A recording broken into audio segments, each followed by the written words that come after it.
Then guys, let me say something on Chelsea. I keep mentioning that story because it's getting closer and closer and closer and closer. And also on Tuesday, Chelsea made new progress to sign Jorel Hato from Ajax.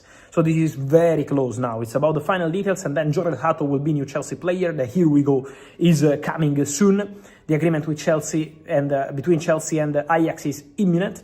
They're working on these final details of the deal because, as I told you, Chelsea wanted to pay 40 million euros. Ajax started from 55, but let me say that the common ground is going to be a bit more than 40, with some add-ons included. So they are working on the structure of the deal. Hato is ready to sign a very long contract at Chelsea.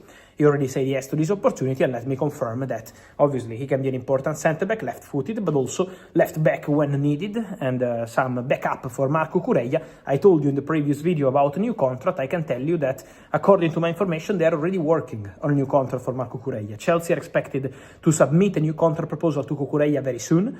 Talks have started already to prepare the future of Marco Cucurella.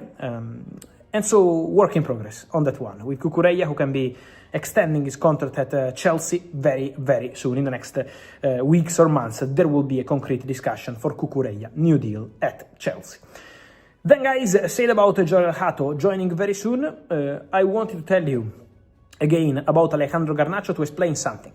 That Garnacho Chelsea is still an option, is still a possibility being discussed internally at Chelsea, is still a possibility that they consider for the month of August. So it's probably going to take some time, but Chelsea appreciate Alejandro Garnacho as an opportunity if Man United conditions will match Chelsea conditions.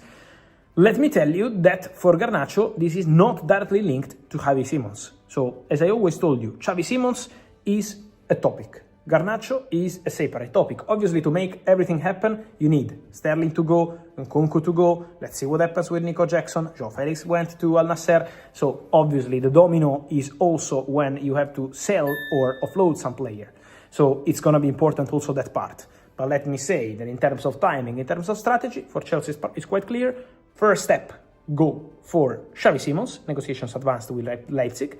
And then second step, consider Garnacho as an opportunity for the final weeks of the window. So that's the point for Chelsea, but this is two separate topics. It's not one of the other at the moment. Then let's see. Chelsea are moving fast this summer. Xavi Simons has emerged as the big name driving their creative rebuild. Negotiations with RB Leipzig are underway, and personal terms are reportedly set, with the Blues seen as the most concrete option while Bayern and Arsenal linger in the background. At the same time, the club haven't lost focus on Alejandro Garnacho, who's expected to leave Manchester United. Despite Simons' talks being central, interest in Garnacho and Villa's Morgan Rogers remains strong, though he'd need to move quickly, and Chelsea might need to shift players like Nkunku or Jackson first. From where I stand, the strategy makes sense. A major creative midfield signing like Simons can elevate the squad, but closing the window with just one new face feels risky. Keeping Garnacho or Rogers on deck gives Chelsea flexibility and keeps pressure on squad depth, especially since Maresca's side is juggling multiple huge departures and arrivals already.